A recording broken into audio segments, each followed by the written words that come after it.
इस पावन धरती पर बोध गया मठ के प्रांगण में आप सभी मीडिया के बंधु अपने महत्वपूर्ण समय में से, अपने व्यस्ततम समय में से समय निकाल करके यहाँ पे आए हैं। इसके लिए आप सभी का हम धन्यवाद करते हैं और इस मठ में स्वागत करते हैं। आज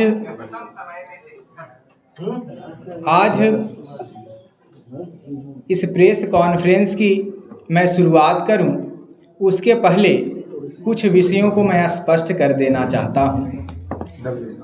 आज का यह प्रेस कॉन्फ्रेंस किसी भी संप्रदाय, किसी भी समूह या किसी भी व्यक्ति के विरोध में नहीं है।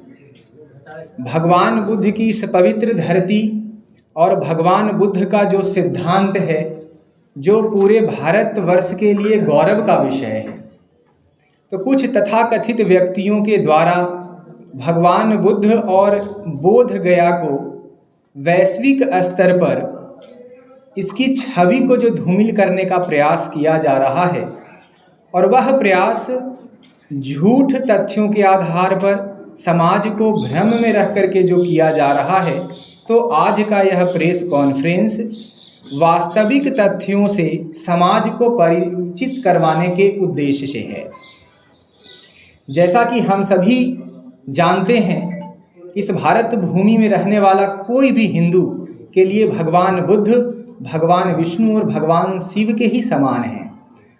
हम सभी भगवान बुद्ध से जो प्रेरणा लेकर के जो जीवन जी रहे हैं और भविष्य में भी जो हम उनके प्रेरणाओं से जीवन जीते रहेंगे, ये हमारे लिए बहुत ही गौरव का विषय है।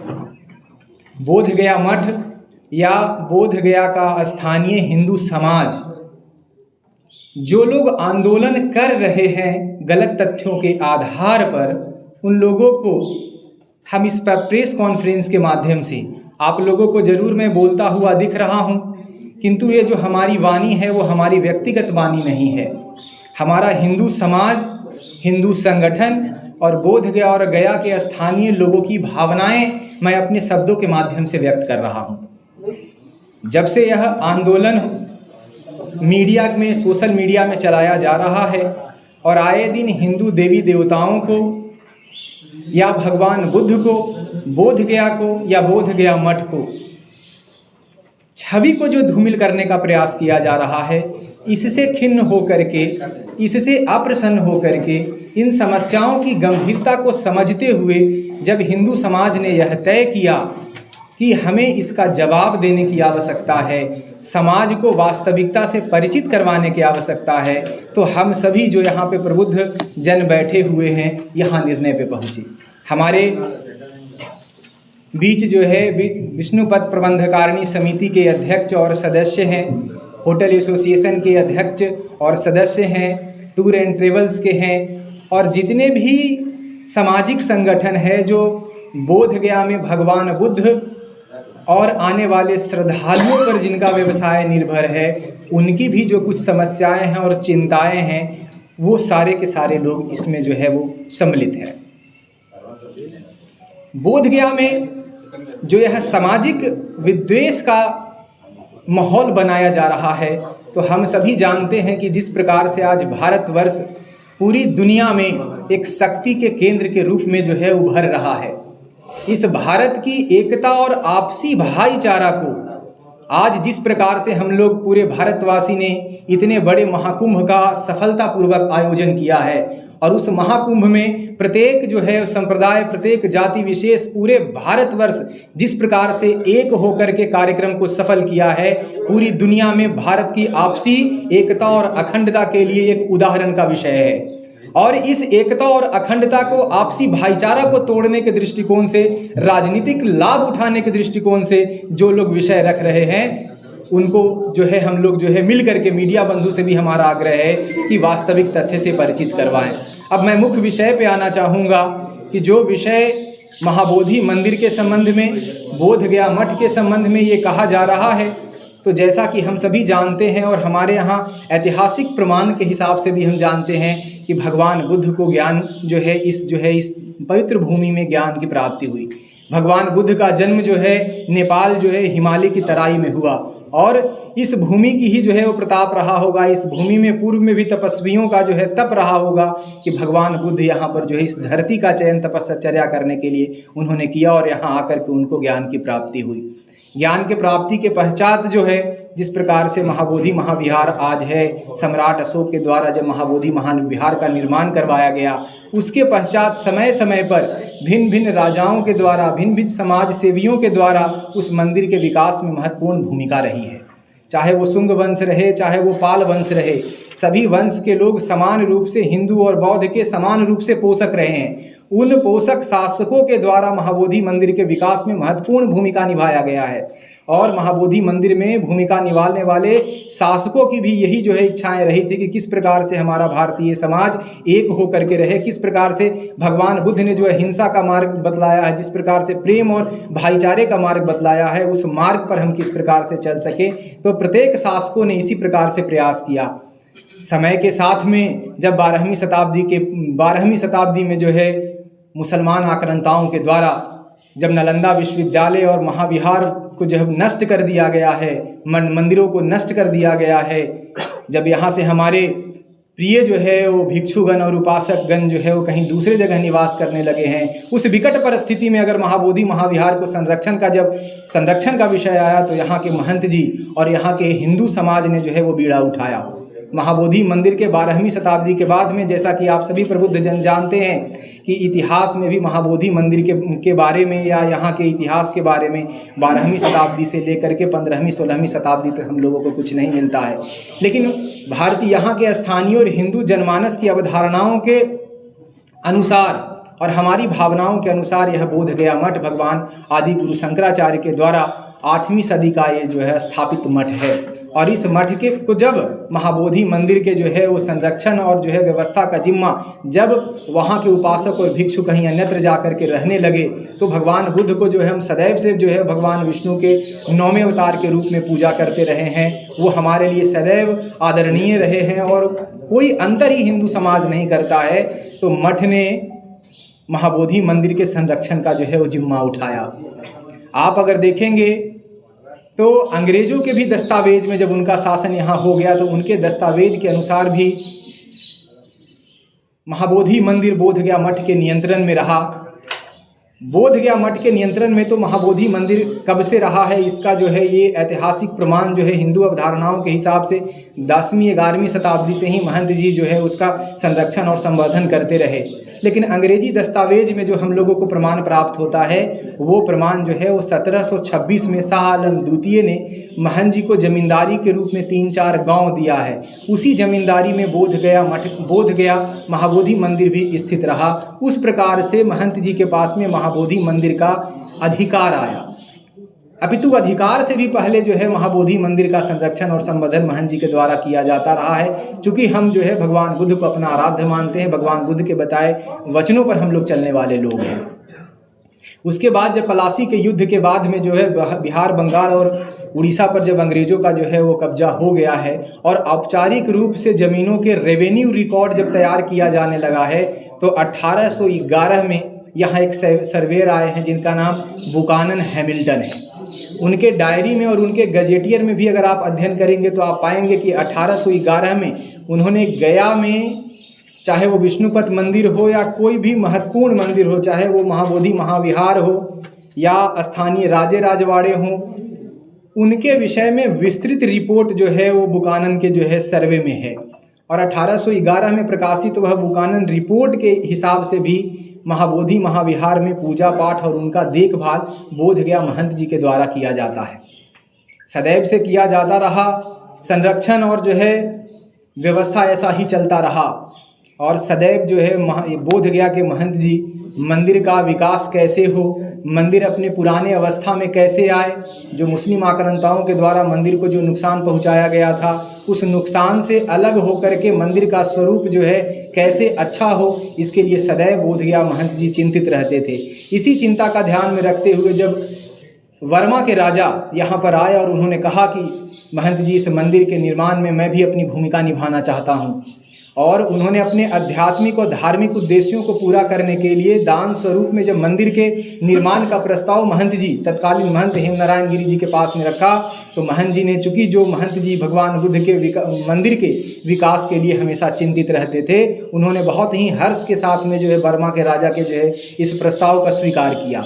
और 1877 में वर्मा के राजा और बोधगया महंत जी के बीच में एक जो है अनुबंध हुआ। उस अनुबंध के आधार पर महंत बोधगया और वर्मा के राजा जो है वो महाबोधि मंदिर को पुनः जो है उसके वास्तविक स्वरूप में कैसे आ जाए, इसके लिए जो है वो काम करना उन्होंने जब शुरू किया। काम शुरू ही हुआ था, लेकिन तकनीकी कारणों से हम लोगों के पास में, महंत जी के पास में जो संसाधनों का अभाव था, उस संसाधनों के अभाव को देखते हुए अंग्रेज शासकों ने जब ये कहा कि हम भी जो है महाबोधि मंदिर अपने पुराने स्वरूप में आ जाए, इसमें अंग्रेज सरकार भी जो है भूमिका निभाना चाहता है। इस प्रस्ताव का महंत जी ने सहर्ष स्वीकार करते हुए ईस्ट इंडिया, वो जो है उस समय जो तत्कालीन सरकार जो अंग्रेजों की सरकार थी, उन्होंने जो है अलेक्जेंडर कनिंघम और उनके साथ में जीडी बुगलर को इस बात के लिए जो है वो नियुक्त किया कि मंदिर का जो है खुदाई करवाते हुए, महंत जी के जो है महंत जी के आज्ञा से मंदिर का खुदाई करवाते हुए मंदिर का जो है स्वरूप पहले प्राचीन स्वरूप में किस प्रकार से आ जाए, इस पर काम आगे बढ़ा। अलेक्जेंडर कनिंघम और जीडी बुगलर दोनों ने मिल करके वर्तमान आप जो मंदिर का स्वरूप देख रहे हैं, उस स्वरूप में बोधगया महाबोधि महाविहार को लाया गया। और आप लोगों को जान करके यह प्रसन्नता भी होगा और यह खुशी का भी विषय होगा कि वर्तमान जो महाबोधि महाविहार आप देख रहे हैं, जब वह बन करके तैयार हुआ, जो आज हम जो मंदिर में जो मूर्ति देख रहे हैं, भगवान बुद्ध का जो मूर्ति देख रहे हैं, वो मूर्ति बोधगया मठ के जो है प्रांगण में महंत जी के द्वारा पूजा पाठ किया जाता रहा। जब मंदिर का स्वरूप बन करके तैयार हुआ तो अलेक्जेंडर कनिंघम, जीडी बुगलर और महंत जी के जो है वो आपसी जो है विचार से, राय से बोधगया मठ में रखे वो भगवान बुद्ध की पवित्रतम मूर्ति को हिंदू रीति रिवाज से प्राण प्रतिष्ठा करके महाबोधि महाविहार में जो है वह स्थापित किया गया है।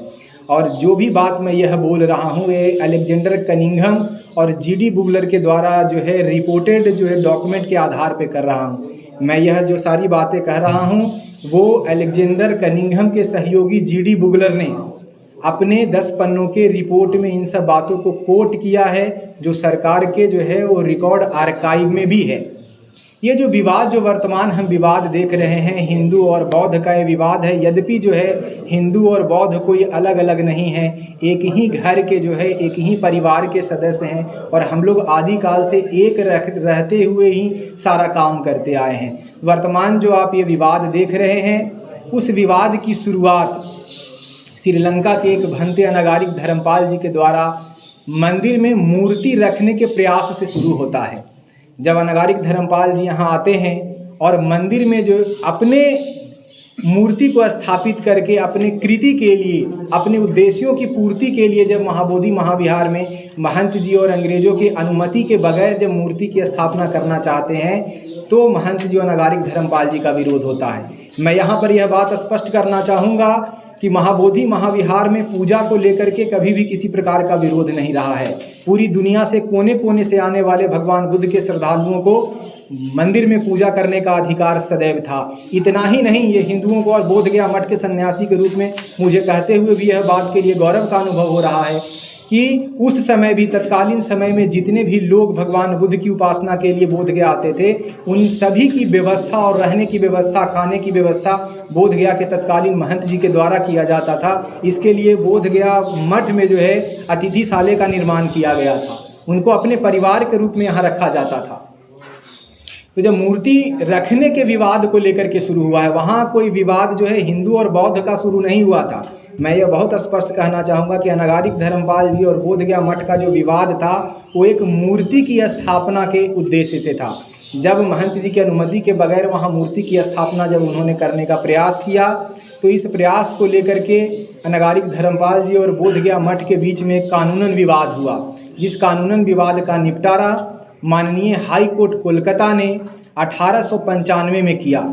उस 1895 के जो है वो ऑर्डर के हिसाब से महाबोधि महाविहार महंत जी का ही है, महंत जी के ही जो है प्रबंधन में महाबोधि महाविहार है और महंत जी का ही उस पर अधिकार है। इस बात को पुष्ट करते हुए ऑर्डर में ये भी कहा गया कि वहाँ कभी भी जो है इस प्रकार से भेद नहीं है कि हिंदू और बौद्ध वहाँ पूजा नहीं कर सकते हैं। उसके बाद में जब यह विवाद अनागारिक धर्मपाल जी को जब कानूनन मार्ग से कोई अधिकार प्राप्त नहीं हुआ तो राजनीति जो है वो जो राजनीतिक उस समय पार्टियां थी हमारे देश में उनसे संपर्क किया गया। अनागारिक धर्मपाल जी हमारे राष्ट्रपिता महात्मा गांधी से जब इस बात को उठाते हैं तो महात्मा गांधी इस विषय से के गंभीरता को देखते हुए राष्ट्रीय कांग्रेस का अधिवेशन इसी विषय पर महाबोधि मंदिर के ही विषय पर 1922 में राष्ट्रीय कांग्रेस का अधिवेशन गया जी में रखा जाता है। और गया जी में इसी अधिवेशन में जो है ये बात तय होता है कि महाबोधि महाविहार के स्थितियों से भारतवर्ष को परिचित करवाने के लिए एक समिति की आवश्यकता है। उसमें जो है वो 7 सदस्यीय जो है एक समिति का जो है वो निर्माण उस समय किया जाता है, जिसके अध्यक्ष हमारे प्रथम राष्ट्रपति डॉक्टर राजेंद्र प्रसाद होते हैं, सदस्य महंत बोध गया मठ होते हैं, अनागारिक धर्मपाल जी होते हैं, स्वामी दयानंद जी होते हैं, बाबू ब्रिज किशोर प्रसाद जी होते हैं, केपी जायसवाल जी होते हैं और राहुल संस्कृतायन जी होते हैं। इन 7 सदस्यीय समिति जो है वो कांग्रेस जो अधिवेशन में तय हुआ और 7 सदस्यीय समिति का निर्माण किया गया। ये 7 सदस्यीय समिति 2-3 सालों के गहन रिसर्च के बाद बोध गया महंत जी के द्वारा लिखे गए ग्रंथों के अध्ययन से, आप लोगों को मैं ये भी बताना चाहूँगा कि इन समस्याओं को देखते हुए तत्कालीन महंत जी ने एक ग्रंथ लिखा है बुद्ध मीमांसा। बुद्ध मीमांसा ग्रंथ के माध्यम से भगवान बुद्ध भगवान विष्णु के 9वें अवतार हैं ऐसा श्लोक हमारे वेदों में और हमारे पुराणों में कहाँ कहाँ आया है, इन सभी संदर्भों को उल्लेखित करते हुए उन्होंने एक ग्रंथ लिखा बुद्ध मीमांसा। तो 7 सदस्यीय समिति महंत जी के सभी विचारों पर, सभी सिद्धांतों पे गहनता से विचार करते हुए पहली बार, वैसे इसको हम पहली बार नहीं कहेंगे कि 7 सदस्यीय समिति ने यह प्रस्ताव दिया कि सम्मिलित रूप से, चूंकि हिंदू और बौद्ध जो लोग हैं यह उनकी साझा विरासत है, तो दोनों को साथ में मिलकर के प्रबंधन करना चाहिए। यह विचार जो है पहली बार 7 सदस्यीय समिति के द्वारा दिया गया। वैसे इसके पूर्व में भी आंशिक रूप से 1903 में हमारे जो तत्कालीन जो है वायसराय उस समय में रहे उनके द्वारा भी एक समिति का निर्माण करवाया गया था। उस समिति ने भी इसी प्रकार का रिपोर्ट दिया था कि अगर महंत जी की अनुमति हो तो वहाँ पर दोनों को जो है व्यवस्था में जो है रखा जाए। तो कांग्रेस समिति के द्वारा जो 7 सदस्यीय जो जांच समिति का निर्माण किया गया, उन्होंने जब ये रिपोर्ट दिया कि हिंदू और बौद्ध दोनों सदस्य मिलकर के महाबोधि महाविहार का प्रबंधन देखें, इसके पश्चात तत्कालीन परिस्थितियों को देखते हुए महंत जी उस जो सुझाव को स्वीकार नहीं करते हैं। सुझाव को स्वीकार नहीं करने के पीछे महंत जी का तर्क यह था कि भगवान बुद्ध जो है हम सभी के आराध्य हैं, भगवान बुद्ध हम सभी हिंदुओं के लिए जो है वो पूज्य हैं, हम में और बौद्धों में किसी प्रकार का कोई अंतर नहीं है। तो जहां हम ये 2 बात कह रहे हैं तो भविष्य में भी जो है हम लोगों को आपसी प्रेम और भाईचारा को नष्ट करने का प्रयास जो है भविष्य में भी किया जा सकता है। तो इस भविष्य में किए जा रहे प्रयास को ध्यान में रखते हुए महंत जी ने वो दोनों का साझा समिति को स्वीकार नहीं किया। ऐसे ही उस समय फिर स्वतंत्रता आंदोलन तेज हो जाता है और इस स्वतंत्रता आंदोलन की तेज में जो है वो कांग्रेस के 7 सदस्यीय समिति के द्वारा जो सुझाव दिया जाता है वो सुझाव जो है वो क्रियान्वित नहीं होता है।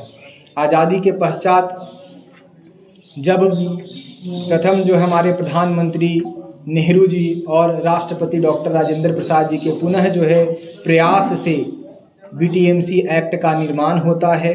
BTMC एक्ट जो 49 बना उसके हिसाब से आप सभी लोग जानते हैं कि 4 हिंदू 4 बौद्ध और यहाँ के जो जिलाधिकारी होंगे पदेन अध्यक्ष, यह 9 सदस्यीय समिति महाबोधि महाविहार का वो देखभाल के लिए बनाया गया। किंतु महंत जी इस BTMC एक्ट को डिस्ट्रिक्ट कोर्ट में टाइटल के माध्यम से और हाई कोर्ट में BTMC एक्ट को जो है वो चैलेंज कर देते हैं, जिसके कारण BTMC एक्ट 1949 स्टे हो जाता है, वो क्रियान्वित नहीं होता है। उसके पश्चात महंत जी को स्वयं डॉक्टर राजेंद्र प्रसाद जी मनाने आते हैं और महंत जी से गहन चर्चा होने के बाद में डॉक्टर राजेंद्र प्रसाद और हमारे उपराष्ट्रपति डॉक्टर सर्वपल्ली राधाकृष्णन जी, हमारे प्रधानमंत्री और जितने भी हमारे राष्ट्र निर्माण में महापुरुष रहे हैं, उन सबके गहन विचार के बाद बोध गया मठ और बिहार सरकार के बीच एक समझौता होता है। यह बहुत कम लोग जानते हैं कि हमारा बोध गया मठ का बिहार सरकार के साथ में एक समझौता भी है। और उस समझौते के आधार पे जब हमारा समझौता पूरा हो गया, उस समझौते के पश्चात 1953 में 1953 में मंदिर जो है वो BTMC एक्ट को जो है वो दिया गया। उस समझौते के आधार पर वर्तमान जो पंच पांडव मंदिर है, महंत जी की समाधि है, पुजारियों का हमारा कमरा है और भी उस महाबोधि महाविहार में हमारे जितने भी हिंदू देवी देवताओं की मूर्तियां हैं, उसको जो है किस प्रकार से पूजा पाठ होगा, उसके लिए पुजारी नियुक्त होंगे, उसमें जो है BTMC प्रबंधन समिति का क्या वो भूमिका रहेगा, वो सारा का सारा विषय जो है उस समझौते में अंकित है। उस समझौते में यह भी अंकित है कि प्राचीन समय से हम लोग नहीं जानते हैं कि कब से, आदिकाल से अपने पूर्वजों का जो पिंडदान करते हुए आए हैं, तो पिंडदान भी महाबोधि महाविहार के उस पवित्र पीपल वृक्ष के नीचे हिंदू समाज करते आया है। तो उस समझौते के आधार पर पिंडदान जैसा पूर्व में होता आया है, उसी प्रकार से पिंडदान भी महाबोधि महाविहार में होता रहेगा, ऐसा उस समझौते के आधार पर तय किया गया। तब से लेकर के आज तक जिला प्रशासन और बिहार सरकार उस समझौते का सम्मान करते हुए उसके माध्यम से जो है महाबोधि महाविहार का जो है प्रबंधन किया जा रहा है। बहुत ही अच्छे तरीके से, बहुत ही सुव्यवस्थित तरीके से जिला प्रशासन महोदय तब से लेकर के आज तक महाबोधि महाविहार का प्रबंधन देख रहे हैं। और समझौते के आधार पर बोध गया मठ के नियंत्रण में जो कोई भी मंदिर है, बोध गया मठ जो है अपने अंदर जो आने वाले मंदिरों का देखभाल और संरक्षण अपने माध्यम से कर रहा है। ये सारा का सारा विषय जो है हमने जो आपको रखा है, ये सारा दस्तावेज आधार पर है और इसमें कहीं किसी प्रकार का कोई जो है आपसी विरोध और मतभेद नहीं है। अच्छा, ये ब्राह्मण और इसका जो अभी मैं थोड़ा सा आपको वर्तमान स्थिति के बारे में, अगर आप हमको थोड़ा सा अनुमति दे तो वर्तमान स्थिति के बारे में अगर मैं स्पष्ट कर दूं। आज जो ये वर्तमान स्थिति है, तो सोशल मीडिया के माध्यम से बोध गया के बारे में जो चर्चा करते हैं, तो आप सभी जानते हैं और हम भी जानते हैं कि किस प्रकार से पूरी दुनिया में महाबोधि मंदिर और बोध गया शांति के लिए जाना जाता है और आपसी प्रेम और भाईचारा के लिए जाना जाता है। तो स्थानीय हिंदू समाज या आने वाले जो बौद्ध समाज के लोग हैं, वो बड़े ही प्रेम भाव से और बड़े ही आपसी तालमेल के साथ में इस महाबोधि मंदिर को लेकर के आपस में रहते हैं। आप लोग भी जानते हैं कि जब बोध गया में जो है, जब होटल और इस प्रकार का किसी भी धर्मशाला का जो है निर्माण नहीं किया गया है, तो यहाँ का स्थानीय हिंदू समाज दुनिया के कोने कोने से आने वाले बौद्धों को अपने घर में शरण दिया है, अपने परिवार समझ करके उन्होंने शरण दिया है। बोध गया के महंत जी सभी को अपना परिवार मान करके बोध गया मठ परिसर में उन्होंने शरण दिया है। और आज भी अगर आप देखेंगे तो बोध गया का स्थानीय कोई भी ऐसे परिवार के लोग नहीं होंगे जिनके घर में भगवान बुद्ध का मूर्ति जो है स्थापित नहीं है। तो ये तो जो है आप अब इस उदारता को देखिए। मैं एक विषय और भी आपको जो बीच में छूट गया, इस विषय को मैं कहना चाहूँगा कि जो भी हमारे ही भाई हैं जो किसी जो है वो दुष्प्रेरणा से प्रेरित होकर के ये जो विषय कर रहे हैं, मैं उनको भी अलग नहीं मानता हूँ। जो लोग यहाँ आंदोलन कर रहे हैं वो भी भारत भूमि के रहने वाले हैं, वो भी हमारे परिवार के ही सदस्य हैं, लेकिन किसी कारणों से बाह्य विचारधारा से प्रभावित होकर के जो विरोध कर रहे हैं, उनको मैं महाबोधि मंदिर के संबंध में बोध गया मठ के महंत जी का योगदान बताते हुए कहूँगा कि महंत जी ने 500 सालों तक महाबोधि महाविहार का जो है संरक्षण और प्रबंधन इस कारण किया कि भगवान बुद्ध ने हमको स्वीकार किया है। यह भगवान बुद्ध की ही प्रेरणा का परिणाम है कि महंत जी ने 500 साल तक मंदिर का प्रबंधन और देख रेख किया है। हम भारत भूमि में निवास करने वाले लोग कन कन में जो है देवी देवताओं का स्वरूप का जो है वो दर्शन करते हैं। तो भगवान बुद्ध के इच्छा के विरुद्ध, भगवान बुद्ध के प्रेरणा के विरुद्ध बोध गया महंत जी 1 साल भी मंदिर का प्रबंधन नहीं कर पाते। तो भगवान बुद्ध की प्रेरणाओं का ही परिणाम है, भगवान बुद्ध के आशीर्वाद का ही यह परिणाम है कि हम लोगों को 500 सालों तक भगवान बुद्ध के सेवा करने का अवसर प्राप्त हुआ है। और आज भी हम अपने आप को जो है वो गौरव का अनुभव करते हैं कि महाबोधि महाविहार में भगवान बुद्ध आज भी हमारी सेवा को वो स्वीकार कर रहे हैं और भविष्य में भी हमारी सेवा को स्वीकार करेंगे। चूँकि हमारी आस्था भगवान बुद्ध के प्रति है, हम भगवान बुद्ध को जो है अपना जो है वो गौरव मानते हैं।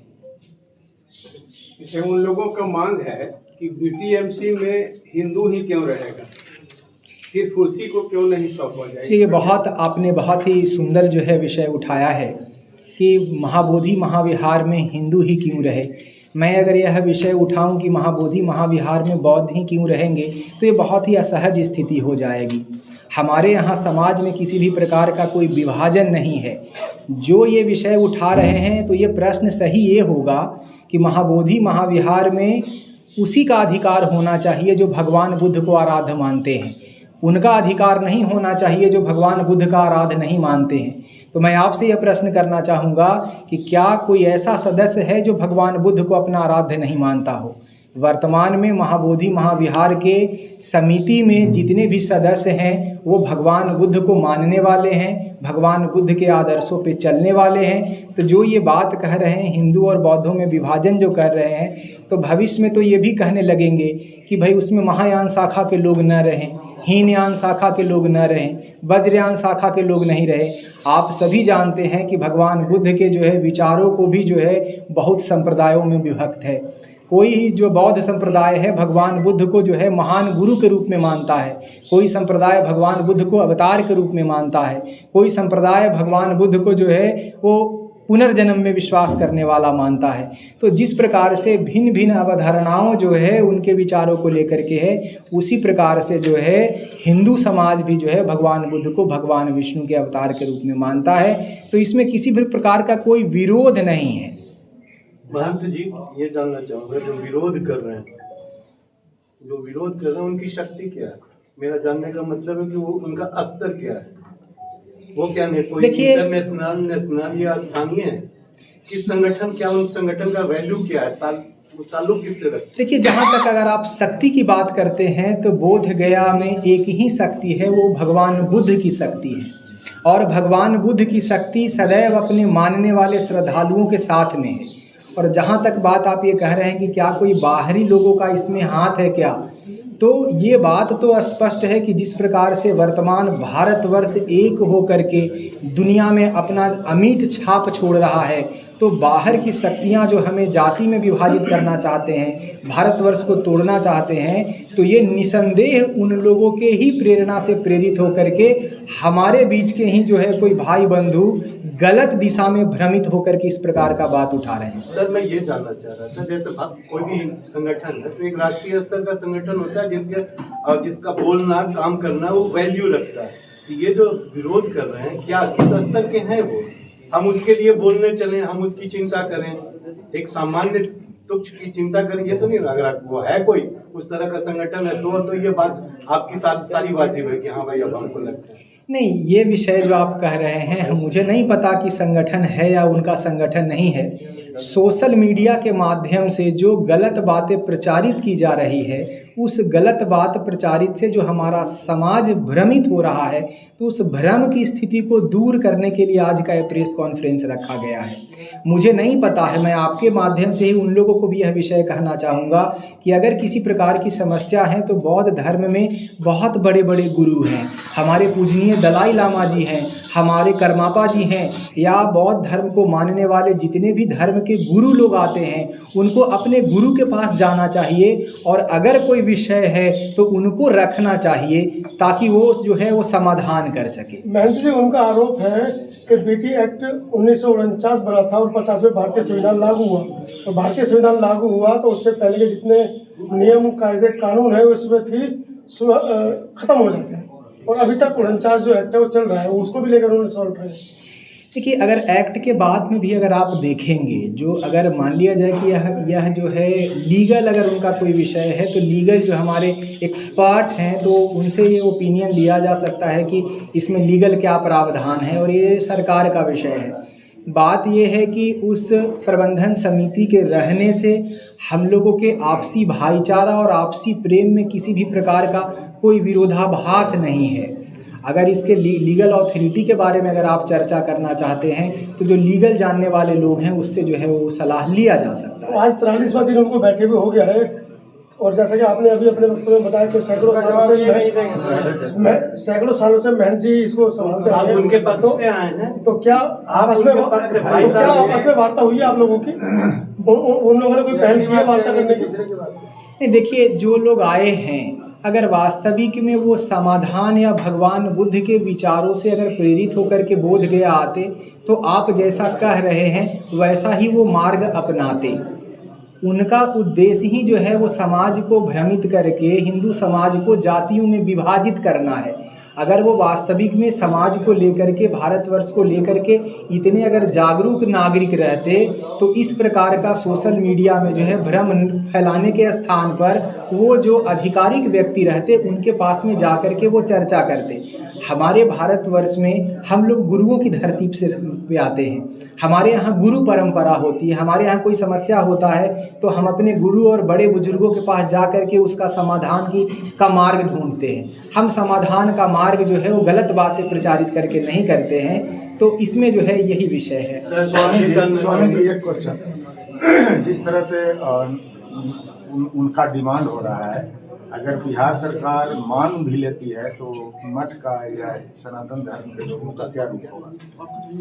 देखिए जहाँ तक आप अगर इस भारतवर्ष के अगर आप संविधान को देखेंगे तो संविधान में भी जो हिंदू धर्म की अवधारणा है उसमें जो है वो बुद्ध धर्म, जैन, सिख और हिंदू ये सभी हिंदू हैं। तो ये बात जो आप कह रहे हैं कि बिहार सरकार जो है वो किसी के जो है बातों को मान जाए, और यह भारत भूमि जो है ऋषि महर्षि और संतों की भूमि रही है और यह बहुत बड़ा प्रश्न है। ये पूरे भारतवर्ष ही नहीं, भारत से बाहर भी जो लोग हैं जो भगवान बुद्ध को अपना आराध्य मानते हैं उन लोगों के लिए यह श्रद्धा का विषय है। और जहाँ तक जो है महाबोधि महाविहार में हिंदुओं के संबंध में विषय है तो यह कोई अधिकार का विषय नहीं है, यह कर्तव्य और जो है उपासना का विषय है। देखिए स्वामी जी एक लास्ट क्वेश्चन मेरा है, जिस तरह से 1949 एक्ट को खत्म करने की मांग हो रही है, लेकिन जहाँ तक मेरी समझ है यह एक्ट बौद्धिस्टों को हक दिलाने के लिए बनाया गया था। अगर ये खत्म हो जाएगा तो स्वतः फिर वो मठ की मिल्कियत हो जाएगी। तो आपने बहुत सही बात कहा है। ये तो आप देखिए जो भी व्यक्ति या जो भी समूह के लोग इस एक्ट पर प्रश्न उठा रहे हैं वो बीटीएमसी एक्ट पे प्रश्न नहीं उठा रहे हैं। हमारे भारत निर्माण में जिन महापुरुषों की भूमिका रही है, हमारे राष्ट्रपिता महात्मा गांधी के ऊपर, जवाहरलाल नेहरू के ऊपर, डॉक्टर राजेंद्र प्रसाद के ऊपर, या जो संविधान निर्माण करने वाले हमारे जो है बाबा साहब अम्बेडकर हैं, उनके विचारों को उनके भविष्य में जो है ध्यान में रख कर के बनाए गए चीज़ों को उस पर ये प्रश्न उठा रहे हैं। वर्तमान बीटीएमसी का जो स्वरूप आप देख रहे हैं, इस स्वरूप को बनाने में जो है वो बहुत बड़े बड़े महापुरुषों की भूमिका रही है। सर ये जैसे कि आप लोगों ने जो हम लोगों ने शिक्षा ग्रहण की है और आप मठ में भी हम बैठे हैं, आप लोग ये हैं कि राष्ट्र और धर्म के लिए हम लोग सब कुछ निछावर कर रहे हैं। तो जब ऐसी स्थिति है तो आप क्या संदेश दे रहे हैं? देखिए भगवान बुद्ध और इस बोध गया की छवि धूमिल नहीं हो, इसके लिए पूरे हिंदू समाज को, भारतवर्ष के हिंदू समाज को जो भी निर्णय लेना होगा वो निर्णय हिंदू समाज लेगा। आज जो हम इस प्रेस कॉन्फ्रेंस जो कर रहे हैं उसके माध्यम से भी मैं आप लोगों को स्पष्ट कर दूं कि भगवान बुद्ध के वचनों को और भगवान बुद्ध के सिद्धांतों को रक्षा करने के लिए हमें जिस भी जो है प्लेटफॉर्म पे जा करके जो कुछ भी करने की आवश्यकता होगी ये हिंदू समाज करेगा। और ये जो है सिर्फ बोध गया मठ का विषय नहीं है, ये भारतवर्ष में रहने वाले जो है वो सभी हिंदुओं के जो है वो आस्था का विषय है। हमारा एक सवाल है कि भारत में जो समन्वय स्थापित हुआ है बौद्ध और हिंदू के बीच में, इस समन्वय की कड़ी को तोड़ने की एक कोई साजिश तो नहीं है? यह बहुत ही अंतर्राष्ट्रीय जो है इसमें षड्यंत्र है। आप अगर देखेंगे जिस प्रकार से 100-200 की संख्या में यहाँ पर आकर के कोई लोग बौद्ध भिक्षु के भेष में है, कोई जीन्स पैंट पहन करके भी अपने आप को लामा कह रहे हैं, कोई कुछ कह रहा है और इन लोगों को जिस प्रकार से जो है वो सोशल मीडिया के माध्यम से गलत बातें प्रचारित कर रहे हैं, तो निसंदेह जो है भारत को जातियों में विभाजित करके हमारा भारतवर्ष आंतरिक विवादों में फंस जाए और जिस विकास की गति से हमारा देश जो है वो विश्व गुरु बनने की दिशा में है, उसका जो है वो गति किस प्रकार से बाधित हो जाए, इसके लिए है अंतर्राष्ट्रीय षड्यंत्र ही प्रतीत होता है और निसंदेह अंतर्राष्ट्रीय षड्यंत्र है। क्या इसमें स्थानीय राजनीति की भूमिका, राजनीतिक पार्टियों की भूमिका को भी आप देखते हैं? नहीं, मैं चूँकि यहीं स्थानीय जो है बोधगया मठ का ही महात्मा हूँ और मैं स्थानीय लोगों से मिलता हूँ और यहाँ के स्थानीय जितने भी जनप्रतिनिधि हैं वो यहाँ के जो है समन्वय और आपसी प्रेम भाईचारा से बड़े ही उसके सहयोग में रहते हैं। तो स्थानीय कोई भी जनप्रतिनिधि ऐसा नहीं है कि इस विषय को वो उठाए। सरकार से रिपोर्ट है कि उसमें एक राजनीतिक पार्टी का भी संरक्षण। हाँ बिल्कुल, एक जरूर देखने में आता है कि मैं नाम लेना नहीं चाहूँगा क्योंकि साधु महात्मा का काम आपस में समाज में समन्वय करना है। आप जिनका नाम ले रहे हैं, मैं भगवान बुद्ध के चरणों में यही प्रार्थना करूँगा कि उनको भी सद्बुद्धि दे और जो व्यक्ति जो इस प्रकार का नर्गल बात कर रहे हैं उनको भी भगवान जो है वो प्रेरणा दे। जो राजनीति लोग जो है ये विषय रख रहे हैं, तो जिनकी राजनीतिक पृष्ठभूमि खतरे में है, तो भगवान बुद्ध के ही आधार पर अपनी जो है राजनीति चमकाने के उद्देश्य से इस प्रकार का बात रख रहे हैं। अगर आप गहराई में जाएंगे तो आप पाएंगे कि भगवान बुद्ध के किसी भी सिद्धांतों पे वो जीवन नहीं जीते हैं। कोई भी वो पंचशील का पालन नहीं करते हैं, कोई भी अहिंसा सत्य का पालन नहीं करते हैं। वो जो भगवान बुद्ध के संबंधित विषय जो उठा रहे हैं वो एकमात्र अपने स्वार्थ सिद्धि और राजनीतिक उद्देश्यों के लाभ के लिए उठा रहे हैं, या बाहर से जो उनको जो है हमारे हिंदू समाज को तोड़ने के लिए, भारतवर्ष को समस्या उत्पन्न करने के लिए जो अंतर्राष्ट्रीय जो है षड्यंत्र है उससे उनको सहयोग मिल रहा हो, चाहे आर्थिक सहयोग हो या किसी और प्रकार का सहयोग। बोधगया मठ सरकार से क्या अपील करते हैं समन्वय को खराब करने वाले लोगों के विरुद्ध? नहीं, बोधगया मठ बिहार सरकार से भी और यहाँ के स्थानीय प्रशासन से भी यही जो है आग्रह करता है, यही जो है हमारा निवेदन है कि सदियों से जिस प्रकार से बोधगया मठ और महाबोधि मंदिर पूरे दुनिया में शांति और जो है बंधुत्व का संदेश देता रहा है और जिस प्रकार से शांति और आपसी भाईचारे का संदेश हम लोग दे रहे हैं, इसी प्रकार से जो है वो बना रहे और कुछ जो बाहरी लोग आकर के हमको आपस में जो जातियों में विभाजन करने का प्रयास कर रहे हैं उस पर दंडात्मक कड़ी से कड़ी कार्रवाई की जा सके, जिसमें समाज जो है हमारा एक रहे, टूटे नहीं। बहुत बहुत परिचय बताएंगे?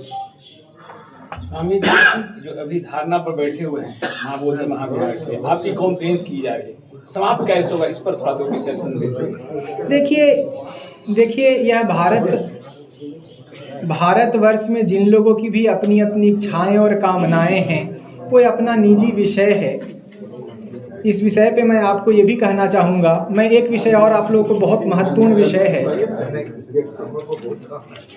कैलेंडर जी, ये एक विषय जो और महत्वपूर्ण हो रहा है, विषय जो आप लोगों को इसमें प्रश्न हमको लगता था कि आएगा लेकिन ये नहीं आया। हमारे पास एक सवाल है, मैं पूछ नहीं सका। नहीं, मैं खुद ही वो सवाल पूछ करके आपको जो है वो जवाब दे देता हूँ। विषय ये है कि कुछ लोग जातीय जो है वो ओबीसी और पता नहीं किन किन जातियों के माध्यम से नाम लेकर के जो है भगवान बुद्ध की विचारधाराओं को तोड़ना चाहते हैं। तो मैं उन लोगों के लिए यह कहना चाहूँगा कि भगवान बुद्ध जो है सिर्फ भारत भूमि तक सीमित नहीं है। भगवान बुद्ध जो है पूरी दुनिया के लिए जो है वो एक आदर्श का केंद्र है। अगर हम जातियों की बात करेंगे तो चाइना के लोगों के पास में कौन सी जातियां हैं, जापान में कौन सी जाति है, श्रीलंका कंबोडिया में कौन से जाति हैं, या भगवान बुद्ध को मानने वाले जो भी 50-52 देश के लोग हैं वो जातिगत आधार पे भगवान बुद्ध को अपना आराध्य नहीं मानते हैं। वर्तमान जीवन में दुखों की निवृत्ति हम किस प्रकार से कर सके, भगवान बुद्ध के द्वारा दिए गए उपदेश के माध्यम से हम अपने जीवन में सुख और शांति कैसे प्राप्त कर सके, इसके लिए भगवान बुद्ध को लोग आराध्य मानते हैं। किसी जाति या किसी संप्रदाय विशेष के होने मात्र से भगवान बुद्ध किसी के आदर्श नहीं है। तो इस प्रकार की बातें बोल करके भगवान बुद्ध को संकीर्ण करने का, भगवान बुद्ध के जो है वो एक छवि जो अंतर्राष्ट्रीय छवि है उसके धूमिल करने का जो प्रयास कर रहे हैं, तो ये वो ना करें। ये हल्का प्रयास है।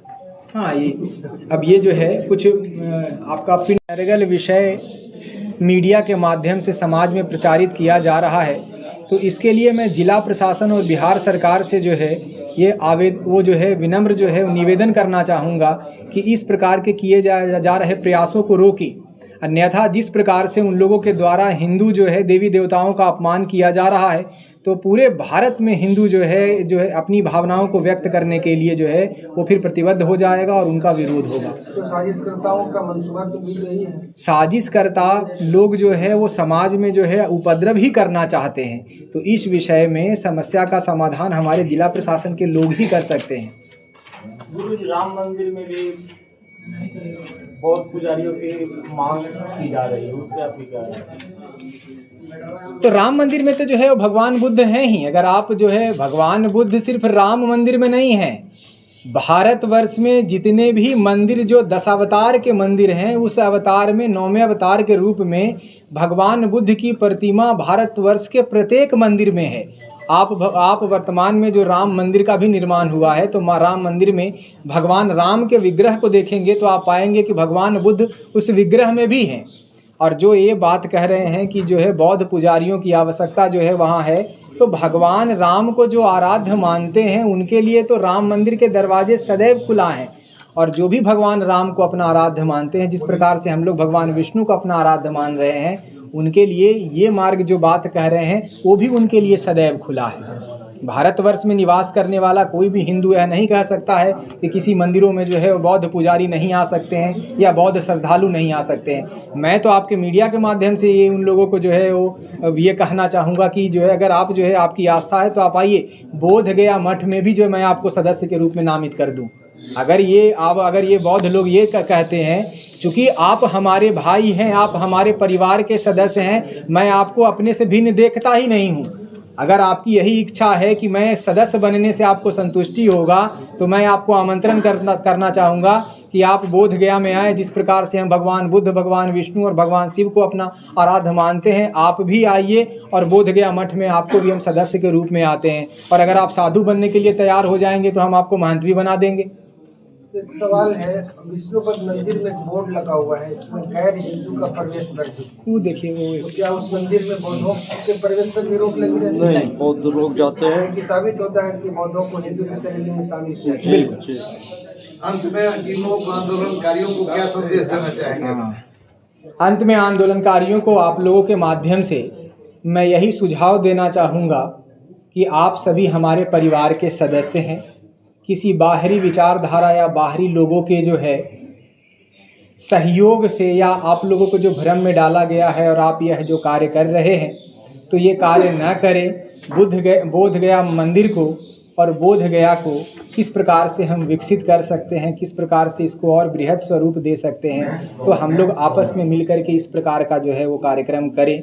और भगवान बुद्ध से भी हम यही प्रार्थना करते हैं, हम नहीं जितने भी हिंदू यहाँ पे लोग बैठे हुए हैं, सुबह से हम यहाँ पे आए हुए हैं, किसी ने ये नहीं कहा कि वो कहीं दूसरे जगह के लोग हैं। जिस प्रकार से एक माँ के गर्भ से उत्पन्न 4-5 बालक होते हैं, तो एक बालक किसी जो है कारणों से जो है गलत दिशा में चला जाए, तो माता पिता या बड़े भाई का ये उद्देश्य नहीं हो जाएगा कि भाई वो हमारा विरोधी हो गया है। अंत समय तक मैं भगवान बुद्ध से और भगवान विष्णु के चरणों में यही प्रार्थना करूंगा कि भगवान बुद्ध उनको भी सद्बुद्धि दे और वो भी जो है हम लोगों के साथ मिल करके महाबोधि मंदिर के विकास में भगवान बुद्ध के सिद्धांतों को जन जन तक कैसे पहुंचाएं, इसके लिए हम प्रयासरत हों। स्वामी जी, एक आखिरी क्वेश्चन। राम मंदिर निर्माण में बीटीएमसी के द्वारा 1 करोड़ रुपए दिए जाने की बात आ रही है सामने, क्या इसमें सच्चाई है? देखिए, इसके विषय में बीटीएमसी के द्वारा पैसा दिया गया है या नहीं दिया गया है जानकारी नहीं है, लेकिन अगर यह विषय हुआ भी है तो इसके लिए ये तो बहुत ही हर्ष और प्रसन्नता का विषय है कि किस प्रकार से हम लोग एक हैं। हमारे यहाँ जो है किसी प्रकार का कोई विरोध नहीं है, हम सब एक हैं और आपस में एक मिलकर के रखते हैं। महाबोधि मंदिर और भगवान राम के मंदिर दोनों ही जो है हिंदू समाज में जो है वो केंद्र है, भगवान का जो है वो श्रद्धा का केंद्र है। तो श्रद्धा के केंद्र में अगर दान दिया गया है तो ये बहुत ही हर्ष का विषय है, बहुत ही प्रसन्नता का विषय है। और अगर बीटीएमसी ने ऐसा काम किया है तो हम सभी हिंदू समाज की ओर से उनको जो है वो धन्यवाद देते हैं।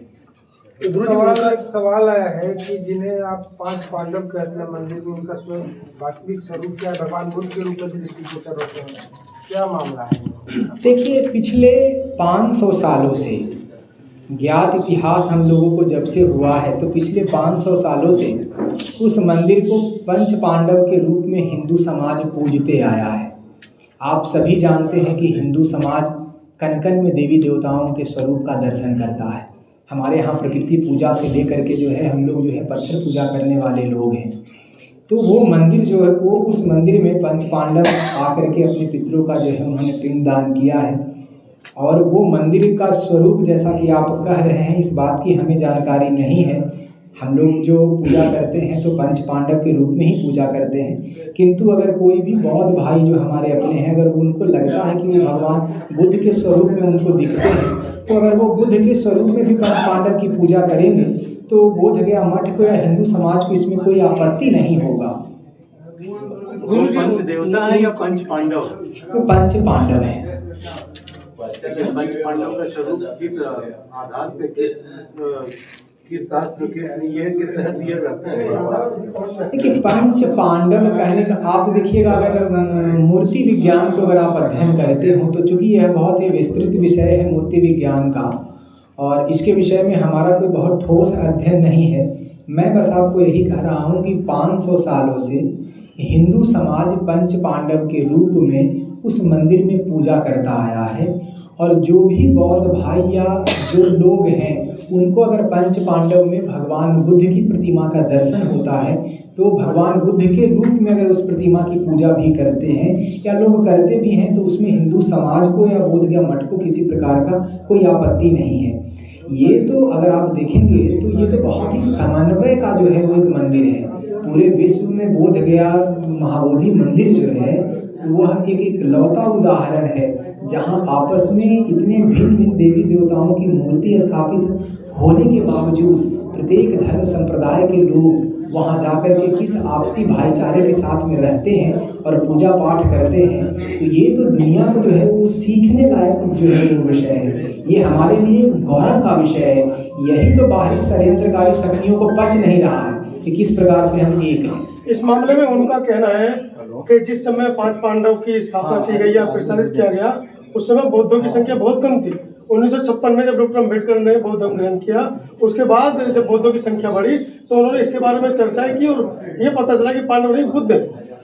ये पहले तो मैं आपके माध्यम से आपके चैनल के माध्यम से उनको कहूँगा कि वो आधिकारिक दस्तावेजों का अध्ययन करें। आर्काइव में भी उपस्थित है और सोशल मीडिया में अगर आप गूगल पे भी जाएंगे तो वो भी उपस्थित है। अलेक्जेंडर कनिंघम, जिमी वेगलर, वेगलर और सभी लोगों ने रिपोर्टेड बात कहा है। बहुत लोग यह बात उन्होंने पांडव का जिक्र तो कहीं नहीं किया। भैया आंसर सुन लो, उसके बाद क्वेश्चन करना। मैं आपको ये कहूँगा कि 1956 के प्रत्येक दस्तावेज में पंच पांडव मंदिर का वर्णन आपको मिलेगा। अगर आपको दस्तावेज चाहिए होगा मैं हर्ष से जो है आपको दस्तावेज उपलब्ध करवाऊंगा। और आपके माध्यम से मैं यही तो आप लोगों को निवेदन कर रहा हूँ कि आपके मन में आपके विचार में जो लोगों ने गलत बातें भरा है वो गलत बातें जो भरा गया है तो वो आप हमारे पास आइए। आपके माध्यम से मैं सभी बौद्ध भाइयों से यही निवेदन करूंगा कि उनको अगर दस्तावेज चाहिए तो वो दस्तावेज के लिए बोध गया मठ में एक एक दस्तावेज रखा हुआ है। मैं आपके माध्यम से ये कहना चाहूँगा कि आपके कोई एक मंत्री हैं उनके द्वारा इतना गलत बातें रखा जा रहा है। मैं तो आपके मीडिया के माध्यम से भी कहूँगा कि जिला प्रशासन को आप ये आग्रह करिए कि उस प्रकार के व्यक्तियों पर जो है वो कानूनन कार्रवाई की जाए। आज वो ये बात जो रख रहे हैं कि महाबोधि मंदिर के प्रबंधन समिति में सारे लोग ब्राह्मण हैं, जबकि महाबोधि प्रबंधन समिति में एक भी ब्राह्मण नहीं है। और जब से महाबोधि प्रबंधन समिति का निर्माण हुआ है 1953 से एक भी सेक्रेटरी आज तक 50-70 सालों के इतिहास में सेक्रेटरी ब्राह्मण नहीं रहे हैं। वर्तमान 10-15 सालों के जो इतिहास में एक भी सदस्य ब्राह्मण नहीं रहे हैं। और आप लोगों का एक और जो है गलतफहमी है वो ये गलतफहमी है कि बोध गया के जो महंत जी होते हैं बोध गया के महंत जी ब्राह्मण होते हैं। ये बात नहीं, मैं सोशल मीडिया में जो है देखा है जो आपके मंत्री महोदय हैं वे विषय बड़े ही गर्व के साथ में बताते हैं। मुझे तो यह बड़ा दुख होता है कि भाई जो है लोकतंत्र में इस प्रकार के व्यक्ति विधानसभा में भी चले जाते हैं। जब वो समाज को इस प्रकार से जो है भ्रमित कर रहे हैं तो विधानसभा में जा कर के कितना लोगों को भ्रमित किए होंगे। उनके द्वारा ये बातें कहा जा रहा है कि बोध गया के जो महात्मा हैं, महंत हैं, वो ब्राह्मण हैं और उनके बेटे भी ब्राह्मण होंगे। आपको मैं ये बताना चाहूँगा कि सनातन धर्म की अवधारणाओं में सन्यासी कौन होता है? सन्यासी किसी जाति विशेष का नहीं होता है। हमारे यहाँ ब्राह्मण, क्षत्रिय, वैश्य और शूद्र कोई भी व्यक्ति अपना घर परिवार छोड़ करके अपने आत्मा के जो है वो कल्याण के लिए जो आता है उनको सन्यासी हम लोग बनाते हैं। इसमें कोई ब्राह्मण, क्षत्रिय और वैश्य नहीं है।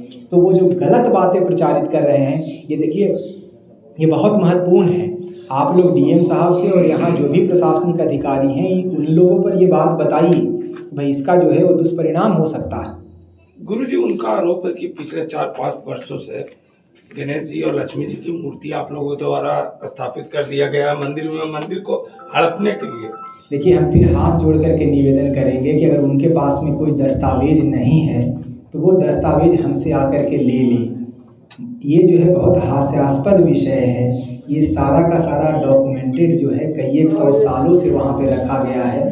और बोध गया मठ और बिहार सरकार के बीच में जो समझौता हुआ है 1953 में, उस समझौता को भी बीटीएमसी से जाकर के वो निकाल सकते हैं।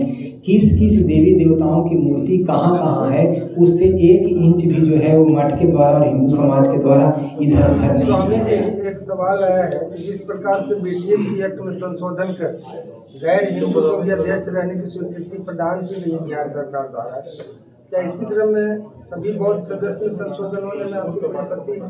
बिल्कुल इस बात में आपत्ति।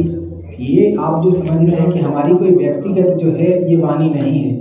भारतवर्ष में रहने वाला प्रत्येक हिंदू की आस्था भगवान बुद्ध के प्रति है। तो क्या आप चाहते हैं कि भगवान बुद्ध के प्रति आस्था व्यक्त करने वाले, आस्था रखने वाले लोगों को पूजा करने से वंचित किया जाए? ये इस भारतवर्ष में जो है वो संभव नहीं है और इसका जो है पूरा भारतवर्ष का हिंदू इसका विरोध करेगा। आधार तो वहाँ प्रत्यक्ष है, जो 5 पांडवों का मूर्ति वहाँ लगा हुआ है। उस समय द्वापर काल में जो है वहाँ पर वो धर्मराज आए थे, धर्मारण्य में यज्ञ किए और अपने पितरों का पिंडदान किए। वही जो है महाबोधि के नीचे पिंडदान किए, उसी समय उनका वो मंदिर का निर्माण और वो मूर्ति स्थापित है, उस समय से स्थापित है।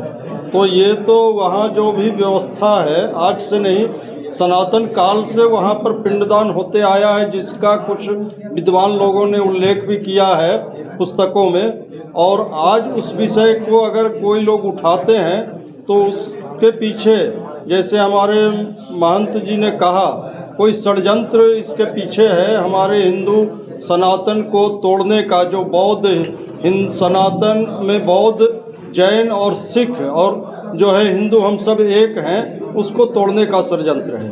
वहाँ परंपरा से पिंडदान होते आया है, जिसका लेख जो है बाद में जब 1949 में एक्ट बना उसमें भी उल्लेख है कि वहाँ जो आते हैं पिंडदानी उनको सुरक्षा देना बीटीएमसी का काम है। तो ये जो है विषय उस समय से जो है तब तो उसको इसके वो अधिकार में लिया गया है।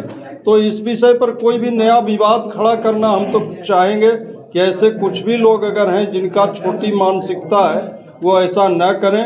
हम सब बौद्ध और हिंदू सब मिलकर के जो है उसके विकास के लिए जो है आगे कुछ कार्य करें और तोड़ने का काम न करें। अध्यक्ष जी, मैं ये जानना चाहूँगा, जो हमारे पास पिंड वेदियाँ हैं, जिसे आप कहते हैं कि हमारे पास 500 या 56 या 53 जो भी है, उसमें वो शामिल है? जी हाँ, उसमें शामिल है। 360 वेदियाँ में जो है वो शामिल है। बुद्ध गया महाबोधि वृक्ष जो है वो कल्प वृक्ष के नीचे पिंडदान का जो है प्रमाण है और वो 360 वेदियाँ में। अभी तो 54 वेदी पर श्राद्ध हो रहा है जिसमें वो है। 360 में ये हमारे पुराणों में उसका वर्णन जी, पुराणों में वर्णन है। उन लोग पिंडदान करने से रोकने की बात कर रहे हैं, अगर रोकते हैं तो आप लोग क्या कदम उठाइएगा? पिंडदान करने से रोकेंगे तो हम उनसे लाठी तो लड़ेंगे नहीं। हम वहाँ के व्यवस्थापक जो हैं, बीटीएमसी अध्यक्ष जो हैं, हम तो एक बार उनसे आपके माध्यम से भी निवेदन करेंगे और अपने मिलकर के भी उनसे निवेदन करेंगे कि वहाँ की व्यवस्था में अगर किसी तरह का छेड़छाड़ कोई व्यक्ति के द्वारा किया जाता है तो इस पर जो है सख्ती से रोक लगाया जाए। और मैं तो बिहार सरकार से भी ये निवेदन करूँगा कि जो एक्ट बनाया गया है उस एक्ट में किसी तरह का किसी के द्वारा छेड़छाड़ न किया जाए, तभी वहाँ समन्वय और शांति स्थापित रहेगा। अन्यथा कभी भी वहाँ पर अशांति हो सकती है, इस तरह का अगर छेड़छाड़ किया गया तो। यहाँ न कोई बौद्ध संगठन के धरना होना चाहिए, न हिंदू संगठन के धरना होना चाहिए। ये धरना होने से टूरिस्ट जो है दिग्भ्रमित होंगे कि बोध गया में लगता है कुछ हो रहा है, उससे टूरिस्ट को आना जाना बंद हो जाएगा, तो ये पूरे बोध गया को व्यवसाय पर असर डालेगा। इसलिए मैं उनसे अनुरोध करूँगा कि यहाँ स्थानीय सब बुद्ध के ही मंदिर देखने आते हैं और उन्हीं पर इनका जीवना चलता है, और कोई लोकल ऐसा समर्थन नहीं करेगा कि उन लोगों को धरना पर बैठे और हम साथ दें। लोकल उन लोगों के साथ कोई नहीं है, इसलिए कि पर्यटन से जुड़े मामला है और बोध गया उसी पर निर्भर करता है। तो मैं उनसे अनुरोध करूंगा कि ये सब धरना प्रदर्शन बोध गया में न दे करके दिल्ली में दीजिए, पटना में दीजिए, यहाँ हम लोग को शांति से रहने दीजिए। दलीय एसोसिएशन अध्यक्ष जय सिंह बोध गया। महंतपुर आज प्रेस कॉन्फ्रेंस से महाबोधि मंदिर के चलते जो धरना प्रदर्शन लोग बौद्ध लोग जो कर रहे हैं, हम लोग सभी हिंदू हैं। अब यहाँ के जितना भी व्यापारी हैं और अगल बगल के जितने भी हिंदू बसे हुए हैं, सब हम लोग शांति बना कर रहते हैं, शांति भंग नहीं करना चाहते हैं। जिस तरह से यहाँ पर राजनीति के तहत ये किया जा रहा है, उसको आने वाला समय में जो भ्रमित लोग कर रहा है, जो मीडिया में जा कर के बोल रहा है, रोड पर बोल रहा है और लोग बहकाने का काम कर रहा है, उसको जवाब आने वाला दिन में 25 में मिलेगा। हम लोग एक साथ हैं और हिंदू का ही मठ है और बौद्धों का ही मठ है, इसमें मतलब भ्रमित होने का कोई सवाल ही नहीं है।